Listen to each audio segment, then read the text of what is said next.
we're good to go. Yeah, we're gonna open the meeting at 8:04. Are there any adjustments to the agenda, Joe? No. The minute for the meeting for January 30th, 2023. Laura and Chris, do you have those? Yes. Yes, I do.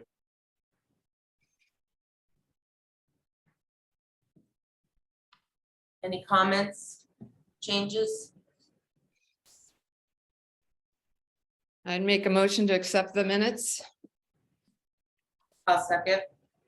Any discussion? All in favor? Aye, okay.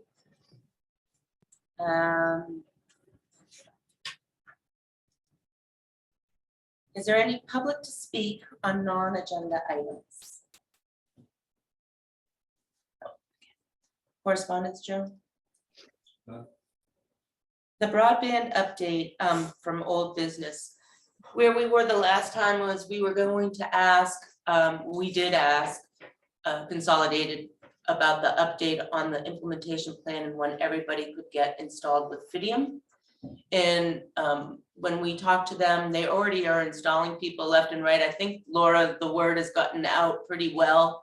Now I think people are knowing that they can go to fidium.com and go online and get it, but they didn't want to make a big splash announcement, especially with the tragedy that happened here with the lineman who was working. And they just wanted to kind of go low and get things installed. I know they've been very responsive as far as calling when you do sign up. I called, made an appointment and had it within a week. However, I couldn't get installed, but that's different. Well, my line doesn't go to my house, so all the way it goes underground, and they're not doing the underground piece until the spring. So if you have an underground section of your lines, then you have to wait. So we decided to wait until the spring. But have you been on, Laura? Yes, we've got it on multiple locations, and actually we have an underground conduit and they were able to install it. So if you have an underground conduit to your house, they can install it. And I've heard it's working great for us, and I've heard from multiple people that it's working great for them. I do have an underground conduit, so I don't know what happened there. Is the access to it or something like that? It could be, it's buried in Right. 4 feet, 3 feet of snow, and that's where the plow probably, yeah. So is there any other conversation about broadband, Laura or Chris, Shelley? What do I have or move forward with? Oh, We have guests today, so we're excited. Thank you all for coming. We have on the new business, we have Ellen. Ellen, I know it's like very early in the morning your time, so thank you for joining us, Ellen Oppenheim. And she wants to talk about childcare services. Thanks for letting me be here. I really appreciate being added to your agenda and joining your committee meeting. So I spoke to Joe and I spoke to you, Kate, a couple weeks ago about this project that's in progress.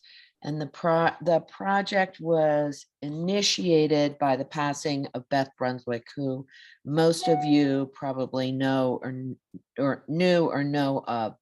Beth was a member of the community who was instrumental in getting the health center constructed and organized. So before she passed, she informed some of her friends that she would really like to see a child care facility in town, and that this was her unfinished business. And we pledged that we would make an effort to help fulfill her vision. I think everybody is aware that for any town to be healthy and successful, they need childcare for the workforce who wants to participate in the economy. So Chris and Andy Shepherd can also talk about their master plan from Arcturus for helping to provide childcare among many other services to the town. But when we initiated this project in Beth's memory, they tipped their hat and said, you guys move forward, go ahead and we'll support you. So let me give you a brief update on where we are. We started last spring after Beth's passing. We did a community survey, which many of you may or may not have seen, trying to get a solid sense of demand in town. 87% of respondents to the survey said that if there were reliable childcare, they would either switch from the existing childcare or participate in childcare so that they could re-enter the workforce or go back to job training or extend their existing work hours.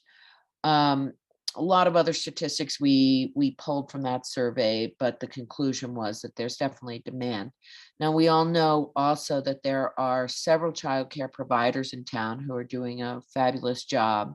And we spoke with most of them. We had trouble getting through to one of the current providers. Leanna Wilbur, who you all probably know, has been trying to follow up with each one of them to fill them in on our progress. And our question is, how do you feel about participating with us, and can we work together? We don't want to take anybody's livelihood away from them, that's for sure, but we want to continue to provide services to the town and be in a position where as population grows, there's more capacity. So after the survey, we did apply for our own 501c3. That is at the IRS now. We haven't heard back yet. It was just submitted last week. We have an EIN number and a mailbox and all those things that will make us an independent nonprofit corporation. We have agreed to with a landowner to a very, very positive site for construction of a new center.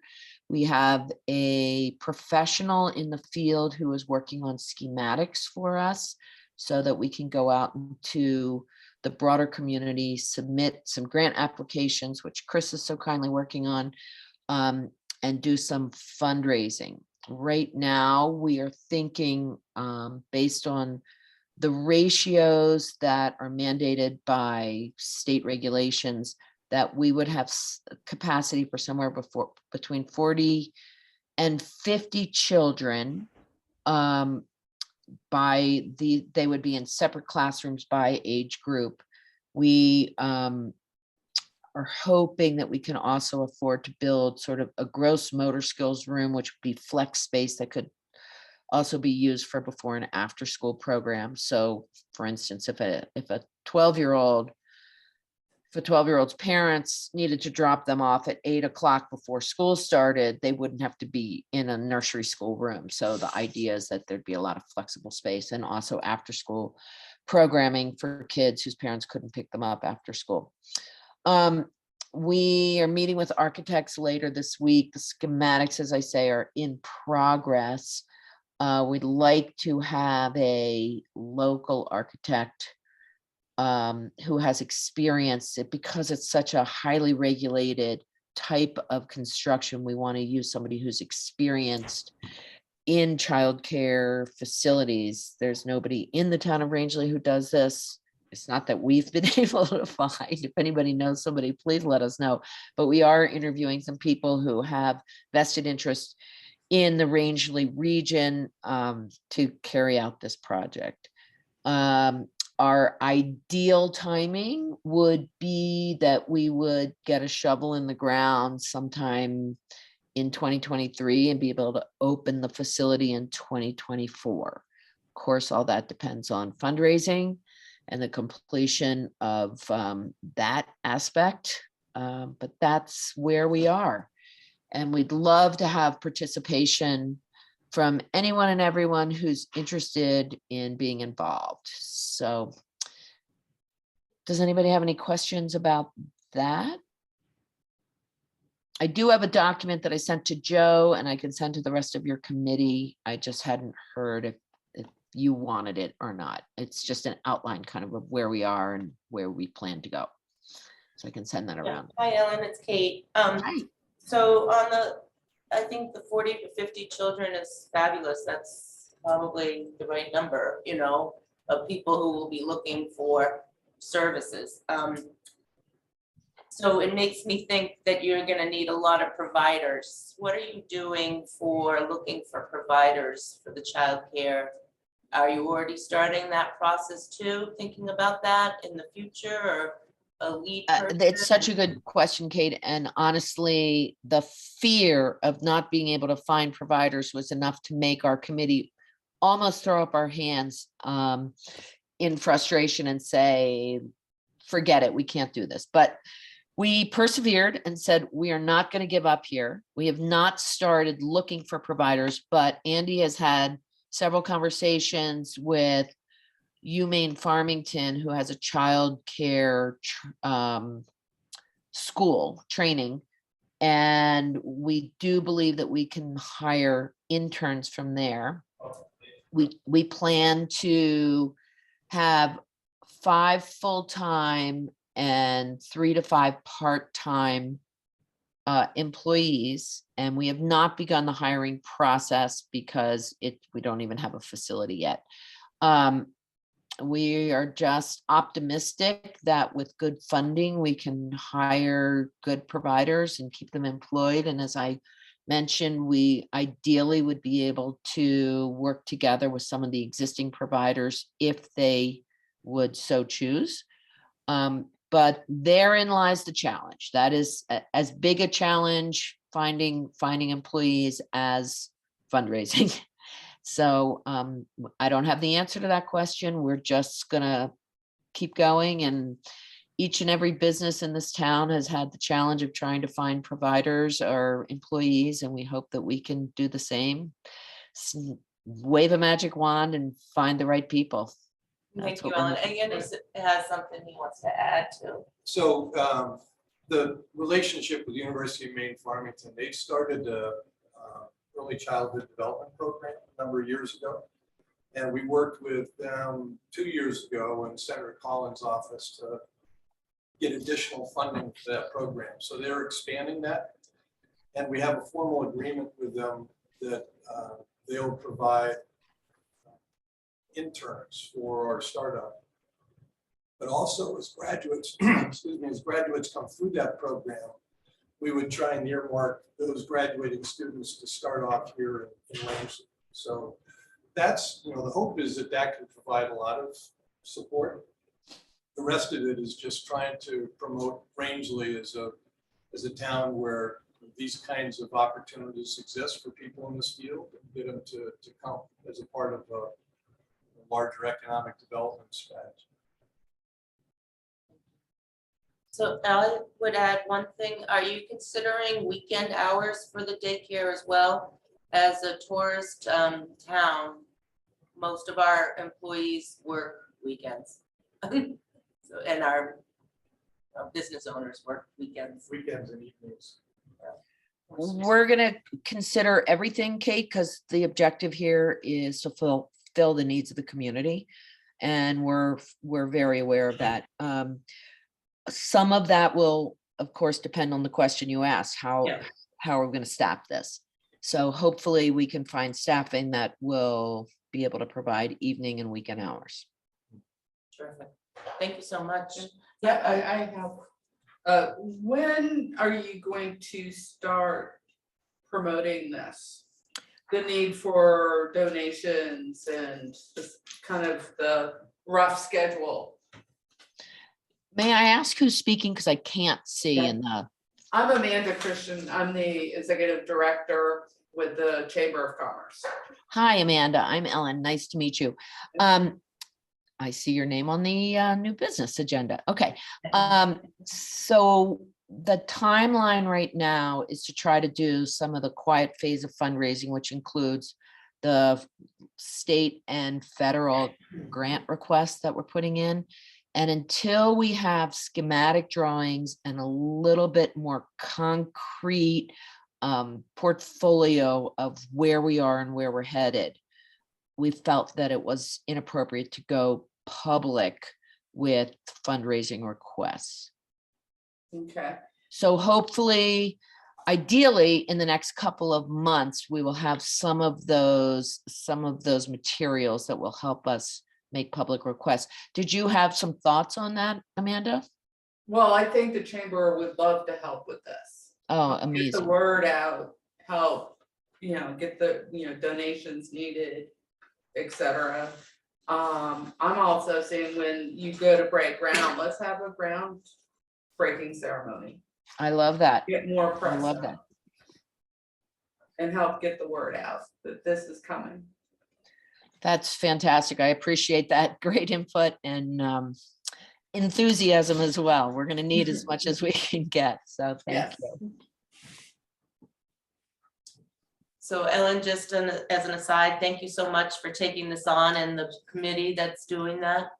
Joe, you So were Kate, talking about the attachment, I think, that you received. I was just gonna let everybody know that we're gonna print the attachment provided to you before you leave today. I'm sorry that I didn't get that done ahead of time, Alan. Oh, thank you. That's great. Appreciate it. Kate, this is Chris, of course. Wearing two hats here with a federal grant deadline coming up in 2 weeks and the state deadline for a grant application at the end of the month. One of the things that would be really, really helpful is a vote of support from the Economic Opportunity Committee, which we can then add to the grant applications. Would it be possible to get a resolution to that effect? Absolutely. Absolutely. Was that you making a motion? Yes, please. Can you make the words sound better than mine? What is the actual name of the nonprofit? The Beth Brunswick Memorial Fund for Children. Oh, Now, we may not name the facility that, but that is the name on the 501c3 and the articles of incorporation. so Chris, would you like to give it a stab or you want me to? It's a resolution, unless you have something in your head, I can do it right while I'm sitting here, is the RREOC strongly supports the efforts to create the Beth Brunswick Memorial Childcare, Ellen, I'm sorry.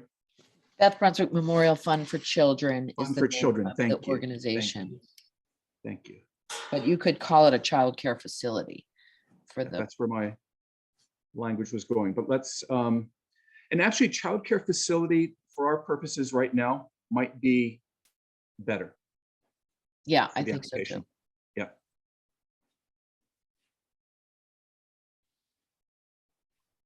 So a motion? I'm not on the committee, I can't. Well, actually, I move the question. Thank you. Okay, so this is what I've got.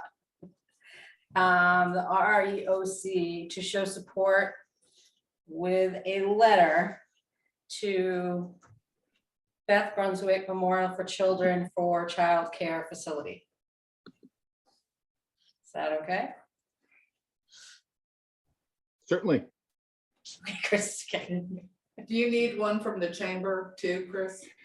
Amanda, that would be absolutely fantastic. Thank you.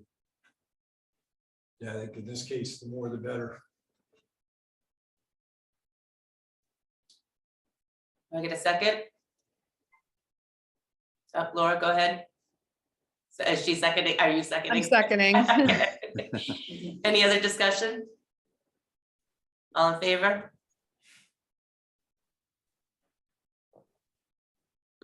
Are you gonna write the letter?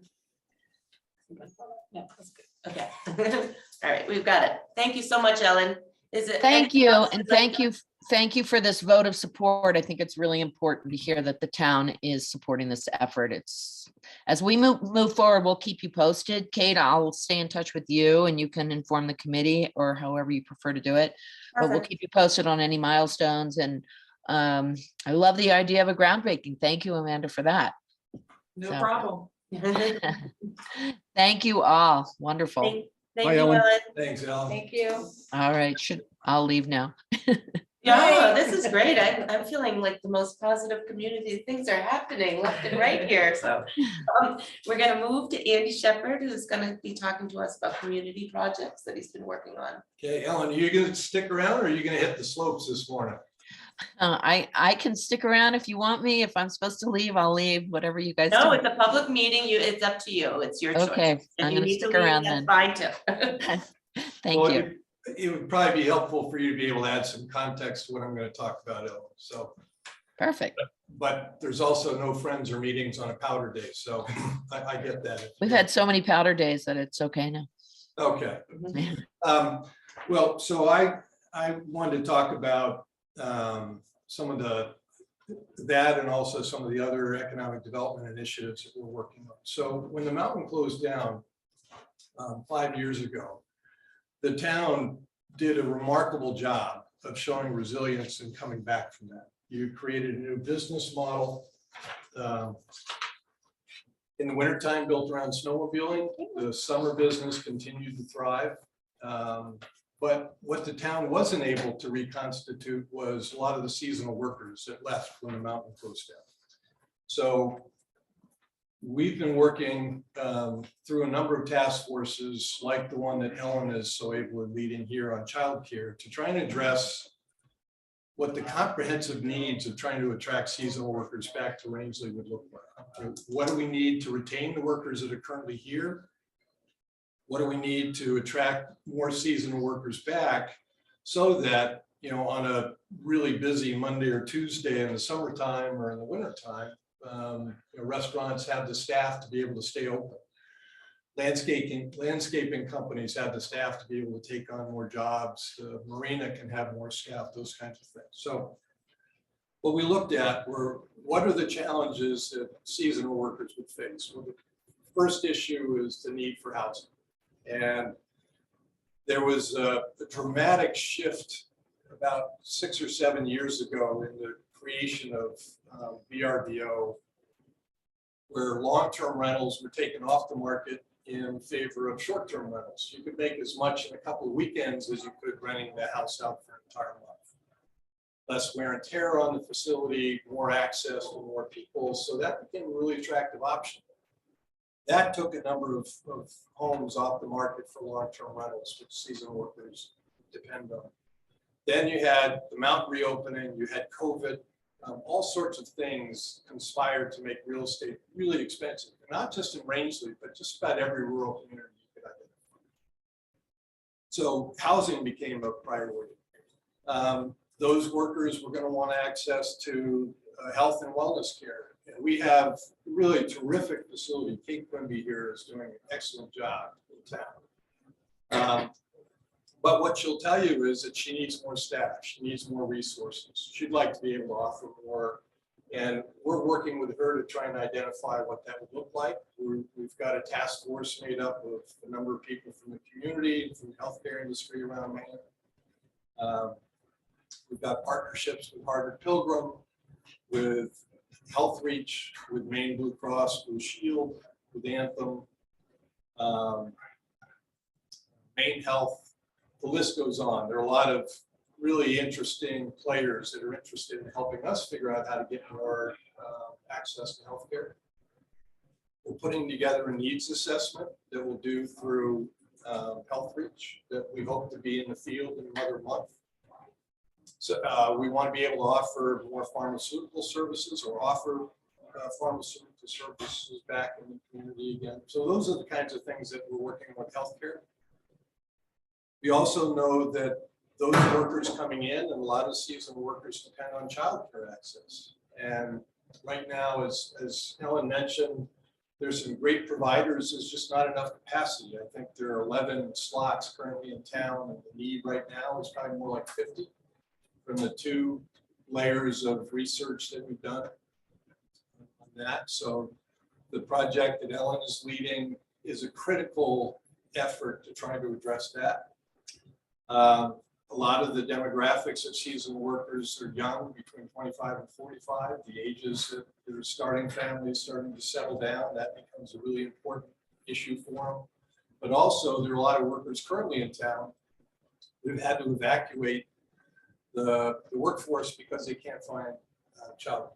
So that'll not only, we think, attract more seasonal workers to the community, but it'll also unleash the human capital of people who are currently here. We also are working on staff housing. So there's a project up at the mountain right now that Chris, is 61 pillows or 67 pillows? We'll average it out and we'll call it 64, but it's flexible, as Andy will, I'm sure, discuss. So over 60 pillows, we'll say. And that's a range of different kinds of accommodations that can be flexed depending on the needs at the time.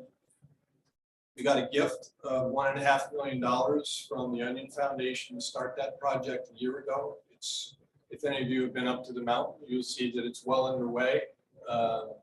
And we hope to have that completed by this summer. And while likely the majority of those pillows will be taken by staff working at the mountain in the wintertime, in the summertime, the vast majority of those workers will be available for jobs in town. The rate for rent is capped at 30% of gross wages, so it's intended to be subsidized and make it really affordable for people.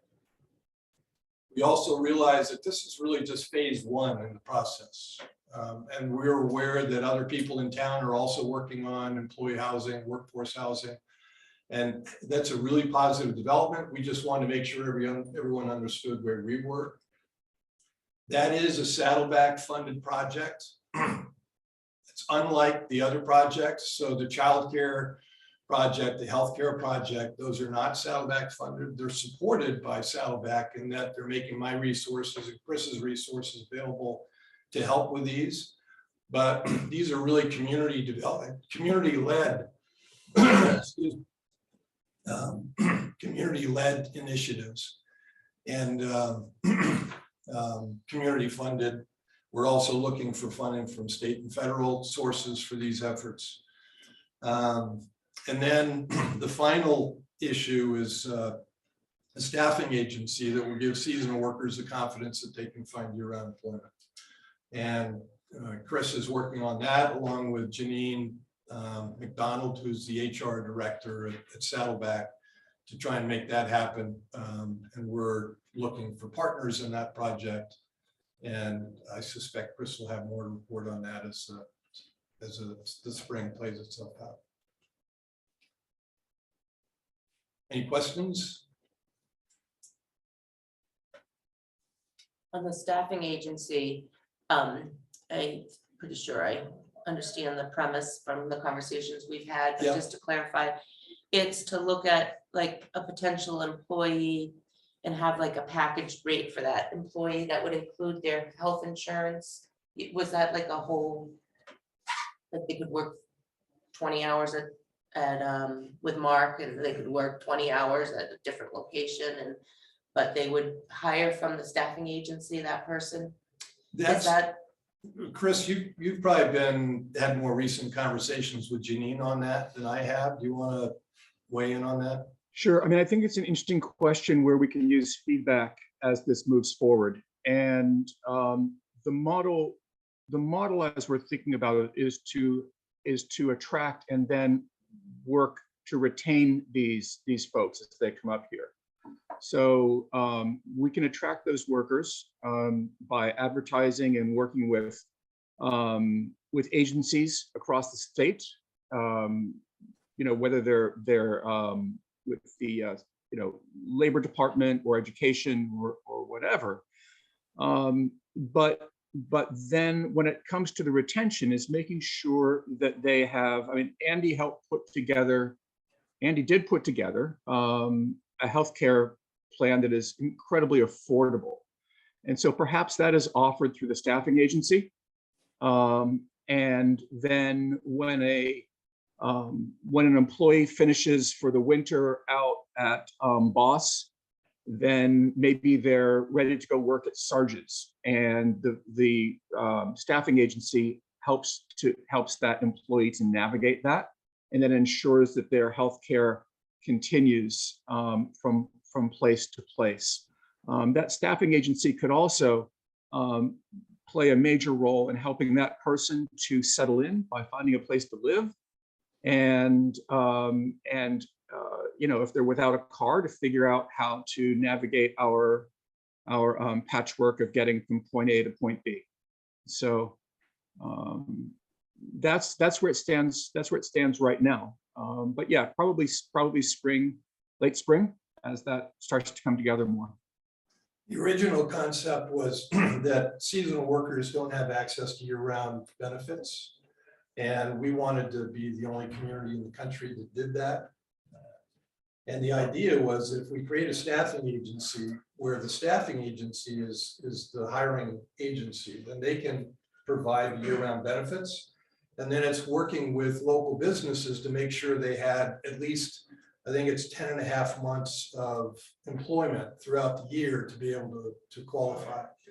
So as Chris mentioned, you know, part of it is being able to offer a suite of benefits to these seasonal employers. It would be employees. It would be networking with regional employers, providing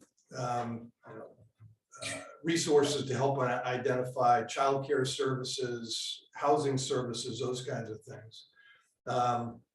Giving them confidence that they can find year-round employment. Maybe even offering services on writing resumes, you know, interview preparation, those kinds of things. So let's say that's the dream of what this could be. And the question is, what does it look like at its inception? And I think at its inception, if it's nothing else than just a resource that networks with local employers, I think that could be a really powerful tool for us as a community. So if you're on the outside looking in, and you see that there are year-round employment opportunities here. The quality of life is second to none, I'd say, in Maine. And I've spent the last 30 years of my career working in rural communities across the state of Maine. Nowhere has the accumulation of world-class outdoor recreation resources, a village atmosphere and resources and culture like Rangeley, you know, world-class fly fishing, boating, all these kinds of things that Rangeley has. It has a lot to offer. If we can also show that we're leaning into providing housing, to increasing access to health and wellness care, increasing access to child care, these are the kinds of things that could make people decide that Rangeley is where they want to live. And, you know, while there's a fear out there always in every rural community that the more people you attract into a community, the more likely it is that the culture that they've created over the last couple of 100 years will start to change. That doesn't necessarily have to play itself out. I think what we're hoping for is people who are looking to be a part of this culture, people who want to be a part of this lifestyle, people who want to have access to hunting, fishing, skiing, and snowmobiling, and all the kinds of things people can do here, low crime rate, exceptionally high quality of life. People would want to come here and, like a lot of people who've come here in the past, assimilate into the culture that we have. I think that's not only the goal, but in a culture as strong as Rangeley's, I think it's also more likely that.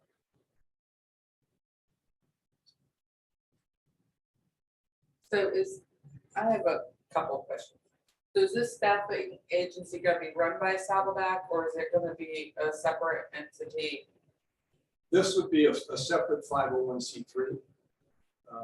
Chris, do you have any thoughts on that? Sorry, I had to unmute.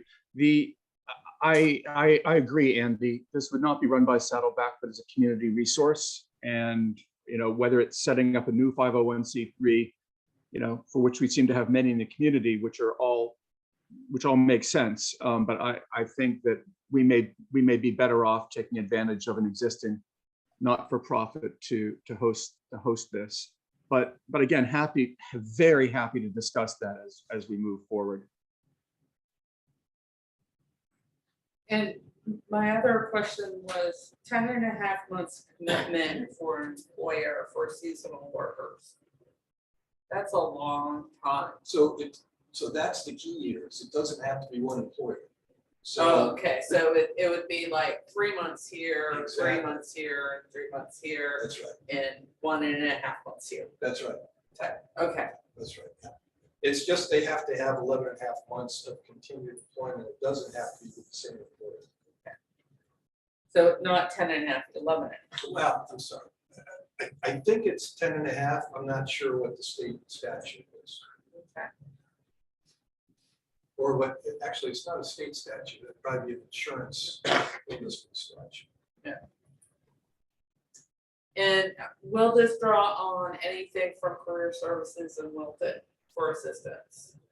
Because you were talking about resume. Career services, Chris. Yes, we have Resume one. preparation Yeah. and interviewing techniques and all that stuff, which they offer. I don't know the quality of it, but I know they offer. Yeah, we work through the State Department of Labor. They put us in touch with that office in Wilton, and they've offered to be a part of whatever effort we put. Okay, great. One thing, Chris, I'm starting to look into is there's kind of a trend going in the restaurant industry that they're doing these surge, these entrepreneurs are saying, you know, they could come and help. So you could hire them for a weekend, you know, like a group or you know, or for an event or some of the bigger things. So it all sounds fabulous until I know the next question, which where can we stay? You know, and how, so if we need them for a 4-day event, they would, so that would add to the housing, you know, requirements, which is not long-term, that's short-term, but that's still a bed needed for these people, because you know, based on my experience here, we all need the same resources at the same exact time for the same exact day. So it's, you know, all of our employees are working like 4 jobs, doing other jobs on the to make their 40, 50 hours a week or much more. But we all need them working on Saturday from, you know, first thing in the morning to the end of the night. So there's entrepreneurs out there that are starting to come up with these organizations that do that, maybe search and help, you know, communities or restaurants or things like that, which might be nice to take advantage of, but it would be part of the housing conversation. Sounds like a startup opportunity for Rangeley, Kate. Yeah, How many staff members would typically be in a group like that? I'm just starting the research on Yeah. it, so I don't know, like I'm assuming there's probably groups that are just 2 or 3, you know, and Yeah. some that are larger and but even some of the people who are our seasonal employees have worked, if you look at their resumes, they've worked for more larger corporations that do like temp services, but for Yeah. specific, like the restaurant industry and Kate, hospitality. I don't want to drag it out too far, but I will say I know someone who set something like this up down in South Carolina. It started off as catering, which then turned into what you're talking about, which turned into, you know, traveling around to each Super Bowl and staffing the Super Bowls, and the person, you know, retired to his horse farm outside Savannah. So it's there. You know, we may need a variation on that here because of exactly, you know, what you're talking about. Is there any other questions for Andy or Chris? We're available anytime for any follow-up questions too. And, you know, as we make progress, I'd love to be able to come back and keep everyone pleased with the progress. I think that would be good, and thank you for coming in today. Yeah. It's good to have these conversations to know left hand knows what right hand's doing. So. Well, I think it's also worth saying that the quality of the people who are stepping up to these task forces, you know, we have Ellen, there's Patty Butler is on that task force. George Bernstein, who's a Rangeley resident and president and CEO of Nobel Learning Systems, has been an invaluable resource on this. We've got Julie Steinberg, who's Beth's sister is on. So, and then on the healthcare task force, we have Peter Bates, who's the former chief of medicine for Maine Health, the head of their, the dean of their medical school. We've got Peter Hayes, who's the president of Maine Health Access Fund. Got Dan Higgins, who's a longtime insurance executive.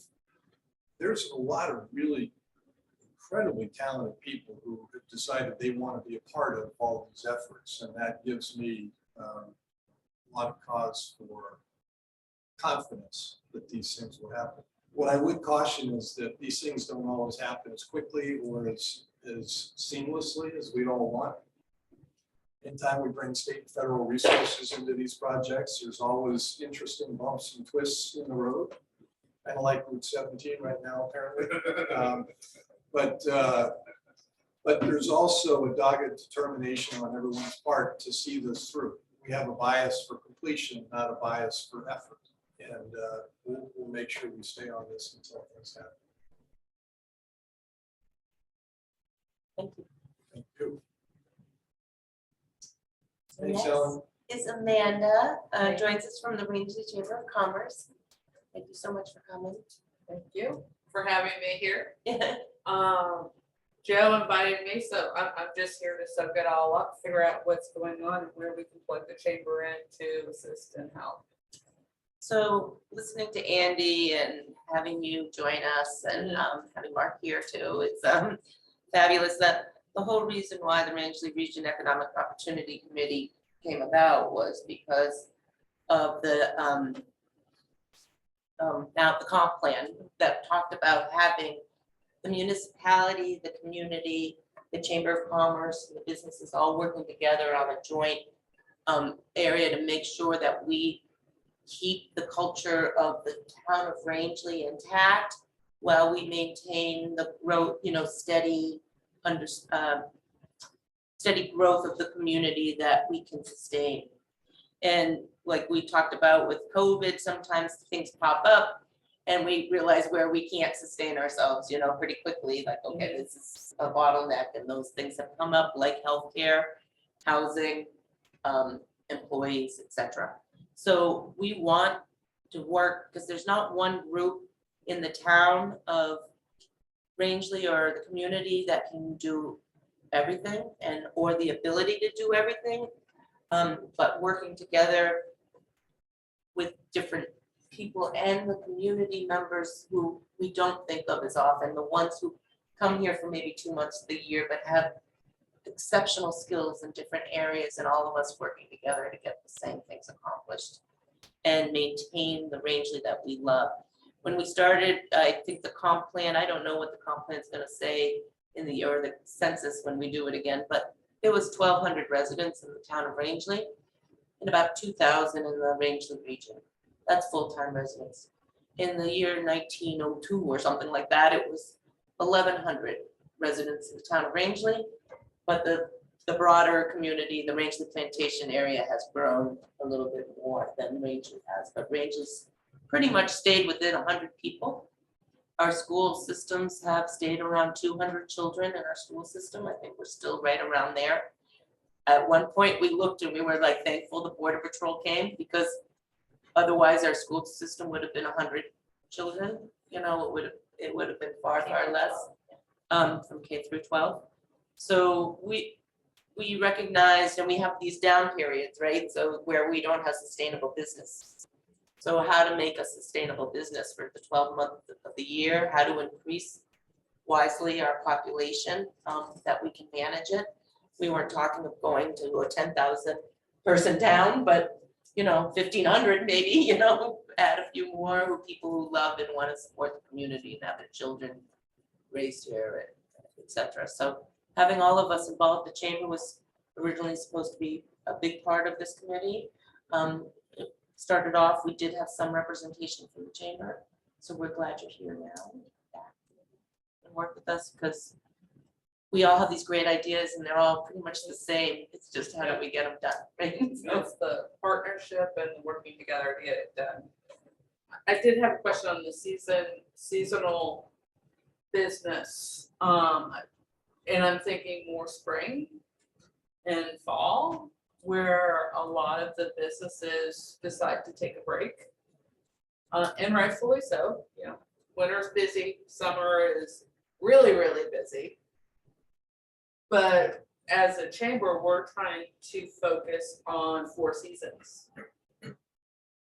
I'm looking at it, of course I'm new, but I'm looking at it, I don't wanna promote. Come here in spring if no one's open, and I can't get anyone to commit to being open because they're away on break. Or doing cleaning, and you know, we've had, I know at least 10 people that have cut their trip short. Just from talking to different businesses, that were up here for fly fishing or up here for one thing or another, say in the fall for the colors. They're not interested in going to Sarge's every night for dinner. Because they're the only place open. You know, they want to go to the Loon Launch, they want to go to Rangeley Inn and, you know, the different places, you know, Parkside at Maine and Furbished Brew House, they want to do that. So they've cut their trip short. Same thing in the spring. Well, I came up here to fly fishing, the only place open is Sarge's. I've eaten there twice, I'm not eating there again, it's done. Because it's a sports bar and this gentleman was not into sports. Or that type of atmosphere. So that, how can we, and we, you know, the Economic Opportunity Committee and the Chamber kind of work with the businesses to get them to understand. So I have a unique, because I was one of those businesses that closed for the entire month of April. And I definitely needed the break. So it's kind of the cart before the horse in a little ways, right? So if there's no employees and you've worked every day for 10 weeks and there's people there to make it financially viable to do it. And you know that there's not gonna be quite enough people there to be financially viable to do it, so even paying employees would be hard, so you'd really be then, you decide to close. You know, there's a level, right? there's a- Where's the number? I know in the past we have talked, you know, everybody has their Wednesday through Sunday and no Monday, Tuesdays anywhere, right? So there's like that.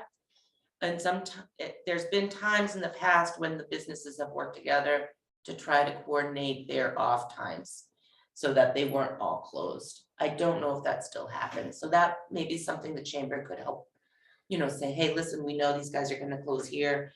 I know you're looking at closing, maybe we could offshoot a couple, you know, and we could just send the communication, help with that communication. I feel that if we had the employees, you know, that were there, nobody would complain about having too much business or being too tired, right? If you had enough people to help you do the job and it was more a regular course of business than Right. a crunch and you're all just running ragged. So that's my thoughts on it, a little bit like we need to get the people. And I don't know, April will ever be a beautiful, you know, a highly active month. Yeah. Or November for that matter, but I think those 2 months might never really be completely active. But that was my thought. Yeah, go ahead. So growing up here, you used to always know that April, forget it, don't even show up anywhere near Rangeley in the month of April because every business shut down. So of course, that's usually when you want to take out, but I've seen that change with the timeshares. So it's rotated where some people aren't necessarily closing the entire month anymore. They're doing their cleaning, they're doing their floors and all that other stuff still in April, because that's when it's the slowest time for them. And then, but if they're not making any money, that's the other part for that. And even the school, I mean, vacations, they pull kids out of school for like 2 weeks and then you still have the week, and they moved intercession week. So it's almost like the whole month where the kids can actually have and not pay for it on the educational piece of it. But it's just, and I know because a lot of people come in and say, what's going on? Like, why isn't anything open right now? And I'm like, well, they didn't tell us when we bought the timeshare. So, I mean, I get it. I totally get it. It's kind of a outdoor industry cultural thing that happens. I mean, I lived in Steamboat Springs for a while and some other ski resorts, and April is just tough. I mean, typically everyone who was working at the mountain would head off to Mexico or the Bahamas just for a couple weeks of warmth. To let some of the mud get out of the way. Fly fishing hasn't really started in earnest yet at that point. Are Not there- in April. Yeah, Or May. so I'm not sure that April's ever gonna be a real big month for us here. Because all of nature around us is in a state of transition. Is someone inhospitable to travel. May, that's a period depending on the winter, and I suspect this winter will still be, or this May will still be skiing probably in some places, but yeah, that's a tough nut to crack. I mean, it's Yeah. worth looking I at. mean, and I think that's where the chamber can really maybe in some ways help with that. And kind of say, not in these words, but April's a dead month. Rangeley's not shut down, but it's shut down. Yeah. Don't expect much when you come. There's not much going on and stuff. And the same thing in November. This is also an opportunity for entrepreneurs, so there could be some takeout service, a pop-up takeout service that only exists in April and November. So when people are here, there's somebody that could be providing food to people. Or food trucks. Food truck, there you go. That- So the busiest I ever saw April was the first year of COVID. Mhm. I was like, who are these people on my road and what are they doing here and why are they walking, right? Yeah. And with the community through the Rangeley Rises did meals for people. So they brought the meals to the grocery store, right, because everything's shut down, nobody could be open. Quasit Grocery would have a bunch. Sarges did it, they all did this as a donation, really, to help the community and senior citizens in doing that, but it was a utilized thing where Yeah. people got the meals of the, so there could be some opportunity, but that was kind of a rare thing. I remember going, why are these people here? And that was the most. I was in the like, why are you here? Yeah. When I would venture out, because I was working from home, so Yeah. I didn't venture out much, but it was like, there were days I wanted to go to Sarge and grab a lunch and I was just on meetings all day long, so couldn't Yeah. get there.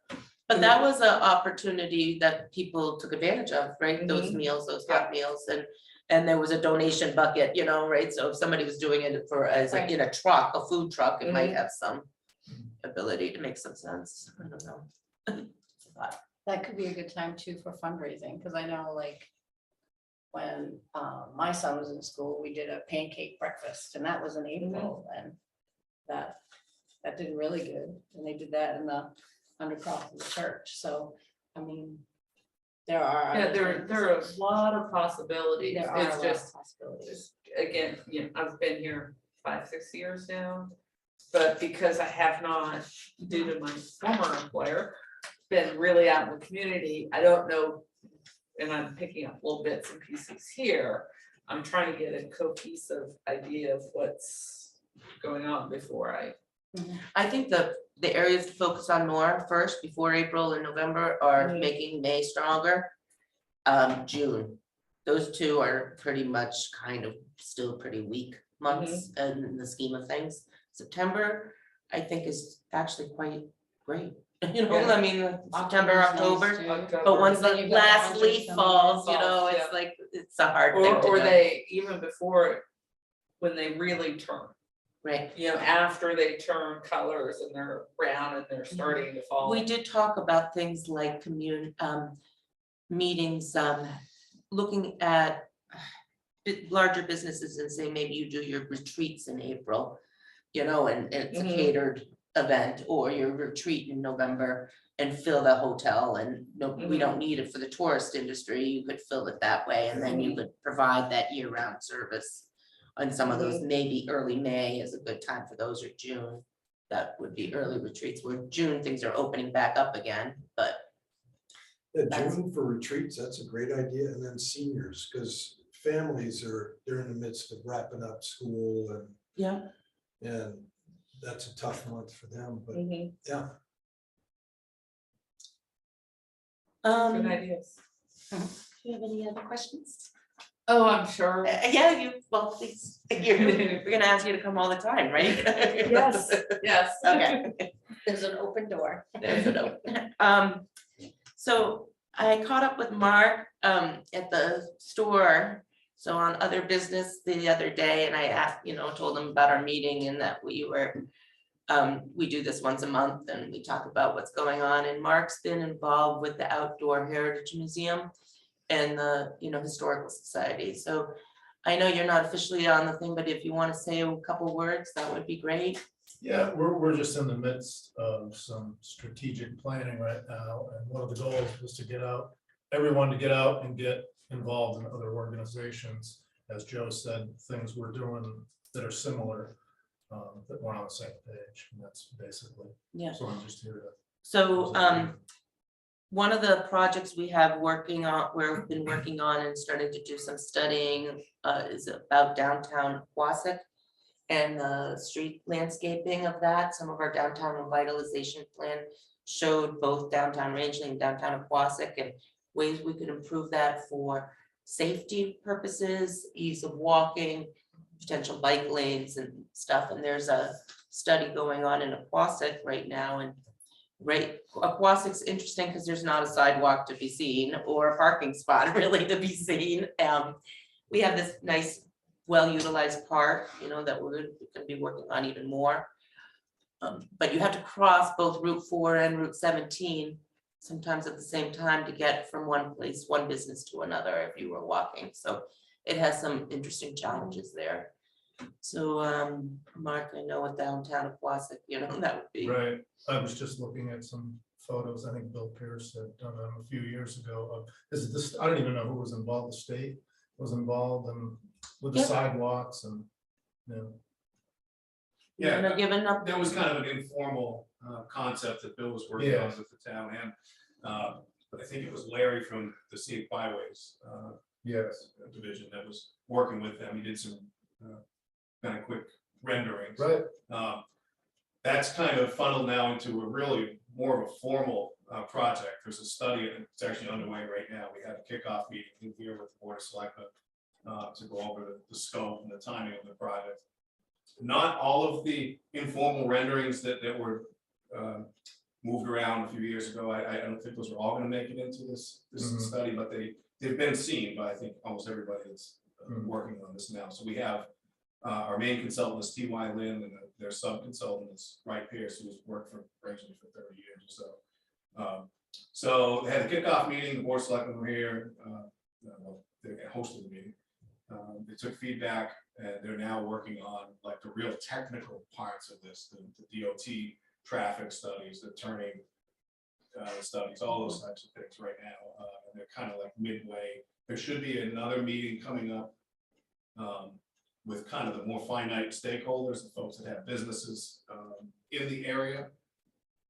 The museum would be one of those that would be invited, so you can kind of give real dialed in information. is there a contact, Joe, somebody that Yes, we can, I get that too. yeah, So that's what's going on there. Question. great, thank you.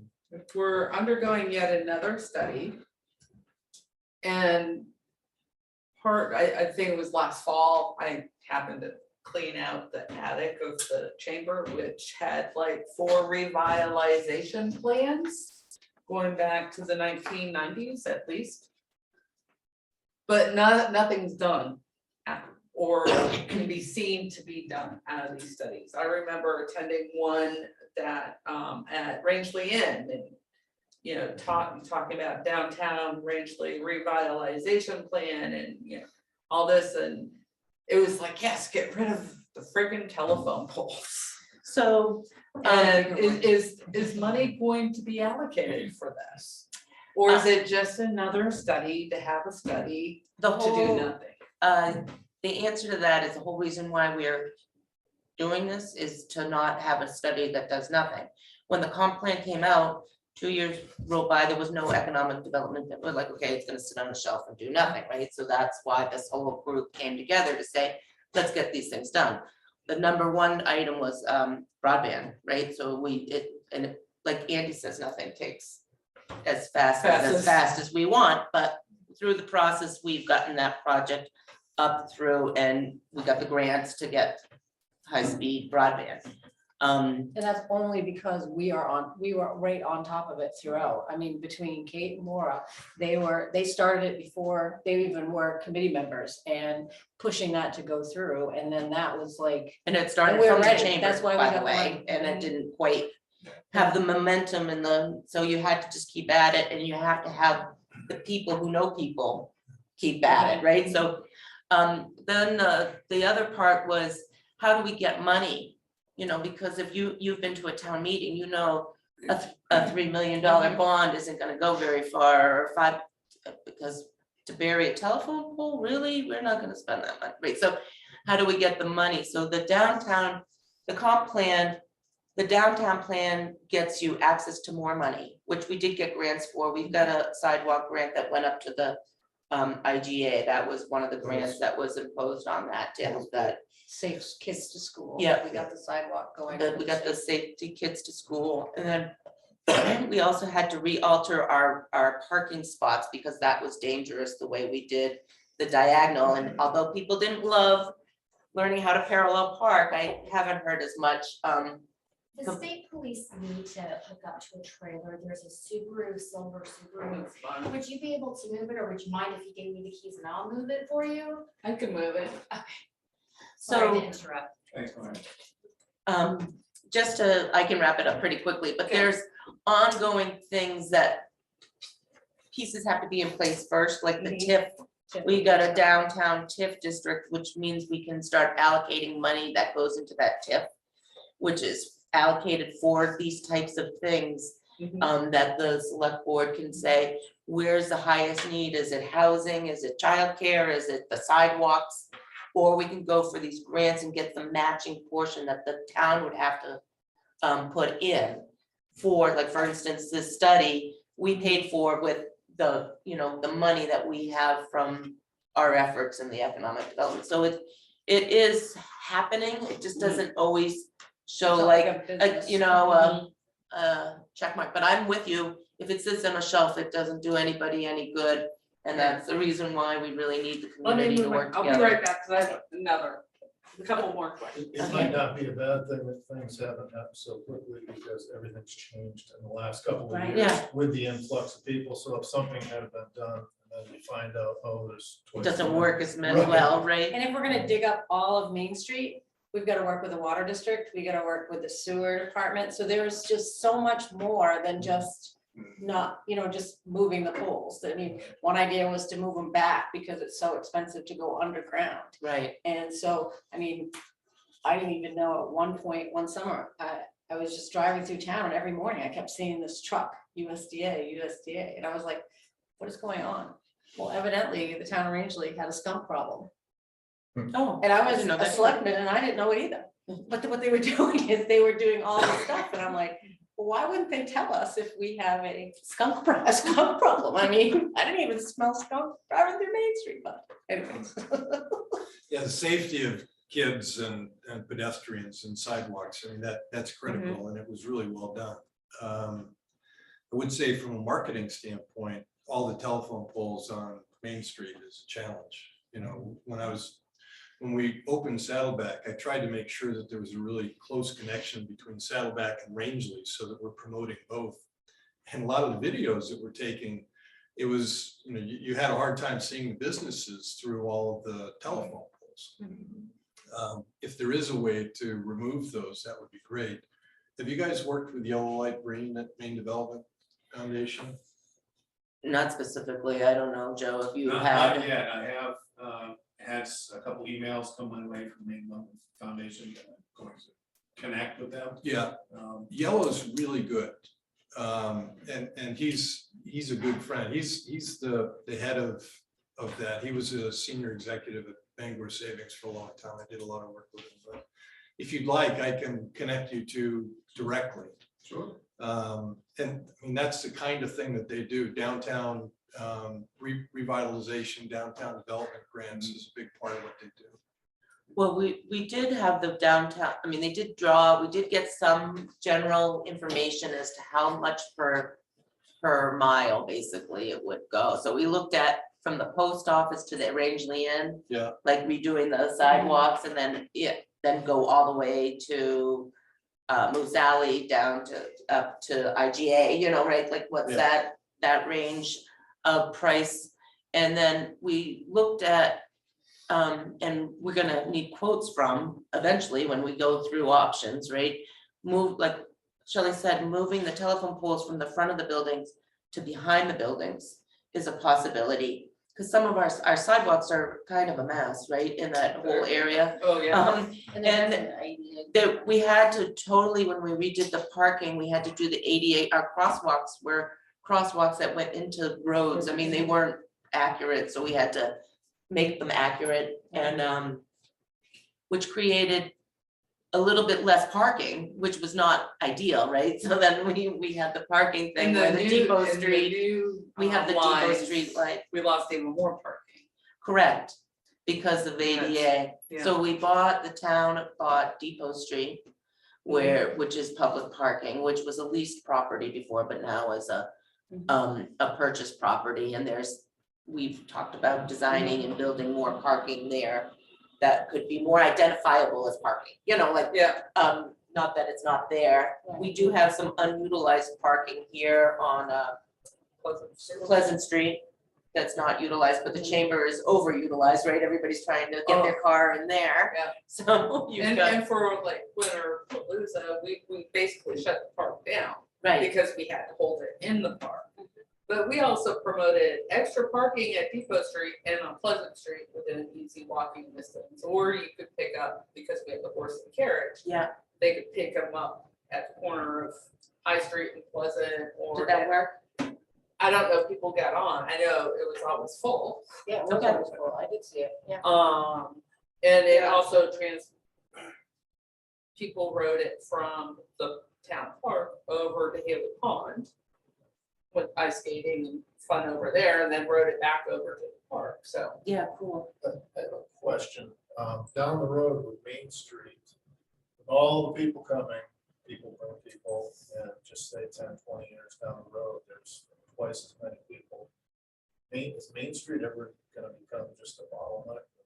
Can't get through, go down Main Street in the summertime. I've been to Breckenridge, Colorado, and they have beautiful downtown historic. And the road that goes around the backside, which they have a Walmart shopping center, you know, for people to go around. Can't do that. Water on both sides. Yeah. It's just a thought down the road with everything going on. There's Depot Street, which I Right. think is private, It is, yeah. but maybe that's an alternative because it comes out on 16. And then it's Don't past tell the main people downtown. that Depot Street. Yeah. Laura, if you wanna have, we were trying to do a walking line around Haley. And advertise that as a nice thing to do and go through Depot Street and the Depot Street community. Was not really in favor of that, so. Yeah, That was I've bad. heard about that because of. One of the reasons was dog owners. Oh. Taking care of Their dogs. Dogs, business. So there's always challenges, but Yes. that's, so Mark, I don't really know how to answer that question. I know when the Poland Springs, you know, long ago, they said it was gonna be horrific and I know with the diagonal parking, it became dangerous. It was more of a bottleneck because people were like, couldn't see around and the guy tried to back up into the car and then everybody had to stop and then the trucks. Way bigger than that they. And yeah, pickup trucks are, you know, the size of tractor trailers, and, you know, right, so. It's always been busy, but Yeah, if it becomes busy. We try to take some green space out of the park and that was not allowed. Yeah. we looked at parking, probably the most convenient parking area and the most affordable for the town would have been to add additional parking by the chamber behind Backwoods and next to Alpine Shop, and then make a walking path out to the main street, right? So they park behind and then they come out and they can, just for that reason, just so you're not trying to parallel park in the middle where people are trying to drive through and all that stuff, have off-site parking. But the park with the green space requirements and the idea of losing more lawn, some of the local residents were not in favor, so of that. We did go to them with that. I think need will ultimately drive some change in priorities. Yeah, there. we also looked at behind the Red Onion and that whole stretch. Yeah, But There was a revitalization plan that had parking. parking all on back, but you'd have to get all of the business businesses. owners. And the amount of parking spaces that you would pick up isn't as much as one might think, you know, it was. That was part of the trick there, so that's still an option, it's just more expensive, it's a more complicated option. And you couldn't really enter from, it would not be easy to enter from Pond Street because of the RFA. Their barn in the back sticks out. It's a very small. To get back to where Blue Flame. Actually, Yes, there's a that's- big blockage in the back there too. Yeah. Yeah, but that was, the plan was to try to negotiate with that group and park all back in there and have some sort of agreement. But also they don't wanna lose they have apartments above and, you know, people live there and that's part of the mix of downtown. Is it's nice to have the housing as well as so people can walk to the stores. Why and would they lose apartments if there was additional Not parking? Not apartments, apartment parking spots. Oh, Because their employees park back there and their apartment renters park back there, so that was part of it. Some of the concerns of the owners of the buildings was that the you could parking might designate- be, Designate parking spots. is there room for additional parking in that lot next to the Rangeley Inn? Could that be expanded? Depot Street? Corner of Depot No, Street? No, between the coffee shop and the Yeah. Rangeley Inn. yeah. Is there any I think that actually belongs to the coffee shop, that lot. Actually, there's a lot of water there. it's. Yeah. mushy. They Oh, stopped the low having spot. Blueberry Oh, festival there. there because everyone was charging to the water. But on Depot Street, you have the main part that's right visible by the road, and then there's a bump out part, which is more the ATV parking and the snowmobile right. parking and the Yeah. trailers. So, we've actually looked at designs and how we were gonna make that look nice. Mark, we talked 2 years ago about putting a nice kiosk area for the chamber for different things, maybe a bus turnaround in there that buses could go and drop the people off to walk up and down. So there's a scenic byways, they have applied for a grant on behalf of the town is supporting this for that location and the 4 and 16 parking area location. We were expecting to hear something in November, and last time I met with Larry, he said, you know, that's really slowed down in terms of when we'll hear something back, but there is a grant application for beautifying those two spots in conjunction with scenic byways, because you know, they both are right on the scenic byways, so it's a way for us to kind of leverage our own funds by working with them. It's a little commentary on the downtown conversation. We need to all be in the room, and everybody needs to be in the room when we start talking about that phase of the downtown revitalization plan. That's obviously going to be the bigger portion of it. We're kind of getting started in Wausau because hopefully that's, I don't want to say easier, but it's going to be a smaller project where we can kind of test out how it goes, putting things underground, because there's the impetus to put wires underground there too, which there's not as much up there in Wausau. One of the challenges going through Main Street, as I understand it, is this cost puts all of their output through Main Street. So that's why they're taller poles and there's more going on up there. That'll be a complication to think about down the road. But when we met with the commissioner of DOT, I was chomping at the bit, thinking, let's get all this in the gun right now. And we talked about that. He was kind of excited about that for a minute. Then once we met in this room, talked a little bit further, he said, why don't we phase it? What's on the other side of this is the funding. This project is gonna be expensive and possibly can be much more expensive in Rangeley. It's a good time right now because of the infrastructure funds that are still available.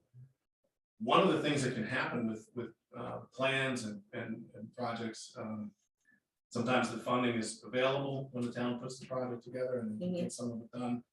Sometimes it doesn't work out, and then sometimes priorities change. As I alluded to, sometimes the town may need a new fire station in the meantime, or something happens that, you know, takes precedence, but that's kind of a side part. But the point is that Quasic is really kind of the step one to the overall implementation of the downtown plan.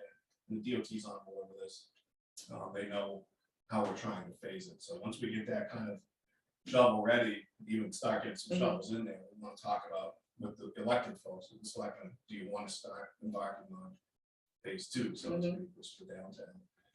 When we'll need all this feedback, we'll need to be, that's why it's good to build this, you know, relationship now, because we're all gonna need to be talking this through. What is the start date on Classic? When is that? So that's not in stone yet. We're expecting to get the results of the study in mid-July or so. And then we'll have to determine what we want to actually design. So that's a 50-50 match with DOT. We have to pay up front for this particular project out of the funds that Kate's talking about. It's $100,000 up front, but then we get $50,000 back once the study is complete. And then we have to talk about what needs to be designed, where we go from there. So July, we'll have the feedback from the study, the output from the study, and then we can start talking about design work. So Could be really a and year. truly, at least 2024 before any Yep. work starts. Yes. It's probably 2025. Yeah. Yeah. I mean, At even the least. grant, we got the grant for the sidewalk, then you had to wait, you know, and then the engineering thing had to go, and then they had to get 2025, I would say.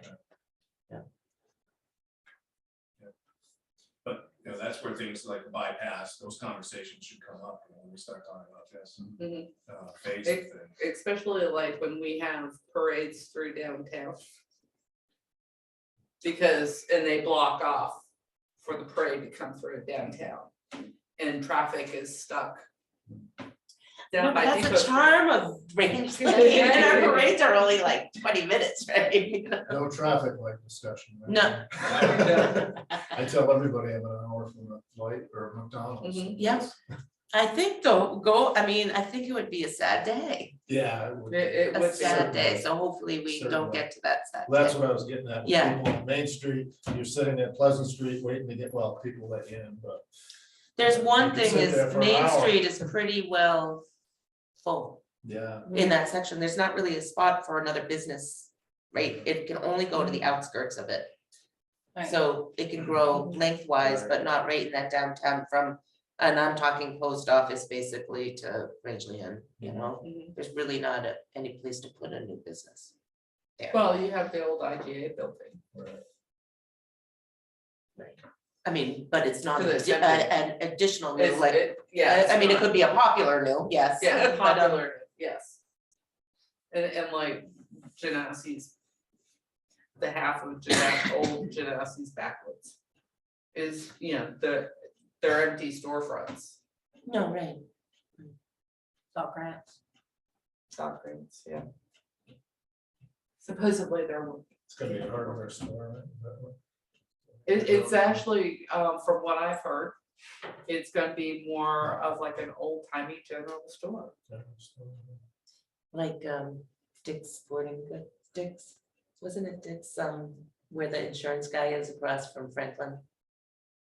Right next to the lakeside, Sergeants used to be in there. where Sergeant's Yeah. was, Yeah, that was, you could buy boots, Yeah, Wonder Bread, yeah, Dick's. and Yeah. I don't know what else, gum. Dick Davenport. That was, Dick you and Bill remember, Davenport ran it, and it Yeah. had, it was like a little tiny convenience store that you Yeah. could go and get. It's just peanut the same butter, as- and like Same really, as Stubbies, same as, yeah.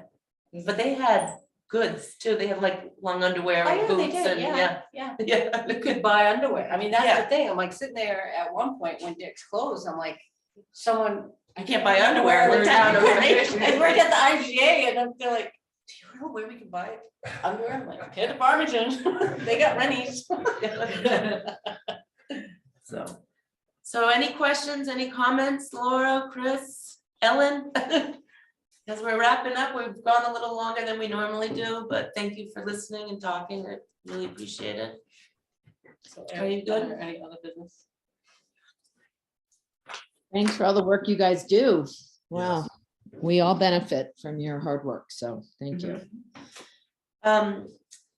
So no other business, so we're gonna go next So I meeting. think- Oh, you do have. I'm Well, sorry. yeah, I just was gonna add that the short-term rentals had a workshop and the public hearing is 15 15th.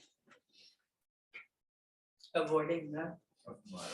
You can't. avoid that. And actually, so are we gonna get a copy of that today? Has it gone to the attorney and back? It's gone to the attorney. I honestly haven't been all the way through my emails yet this morning. Okay. So if it has been returned to me, I will distribute it to the board immediately. So then if it's distributed to the board, then the board says, okay, then it goes to the public hearing That as version, presented. yeah, And that version will be on the website. yes. Yep. So, yes, Okay. the version from the attorney will go to the board of selectmen. Mhm. You will, the board of selectmen may or may not take action, but when they take action, if they do take action, the approved version will be put on the website. Are you doing the public hearing in this spot, or are you going into the fire station? It'll be here. Okay, I'm just wondering about volume. I didn't know if a lot of people might A attend. lot of folks are attending on Zoom. Zoom, okay. Yeah, it's Yeah. mostly Zoom last time. Okay. The other question is I know our notes were submitted to the selectmen, but it was also presented to the selectmen, our recommendation. It was, and they discussed it Okay. thoroughly. Yeah, we did. Thank you. Yeah. Next meeting would be April. Wow, talk about April. We can get a lot, that's when you get things done though, Yeah. behind the scenes, you never have time. April 10th? Or April 3rd, Laura, Chris, anything? No, it's April 10th sounds good. We'll be staggering over the finish line. And better April 10th than later in April. Yeah, the 3rd or the 10th is fine. So why don't we go April 10th? The only Easter Sunday is on the 9th. I don't know if that makes a difference, but Oh. So wait a minute. So does that mean it's Patriots? When is Patriots Day? that's the 17th. Okay, thank you. The 10th is Easter Monday. Yeah, Is Passover, when's In Passover? Canada. When's Passover this year? Passover is the 5th. 5th. Okay, thanks. I would vote for the 3rd, but. there's a chance- Okay, April maybe- 3rd's fine with me. Chris, is April 3rd work? Okay. Sure. April 3rd. Okay, Okay, what? I like having the same day as the select meeting because I know I got my package, I ain't forgetting about it. Okay.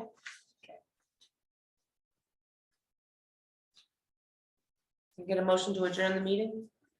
I make a motion to adjourn the meeting. Second, Any discussion, more discussion? All in favor? Thank you all. thanks, Kate. Great day. Thanks, everyone. Sunny and beautiful. Enjoy. Chris.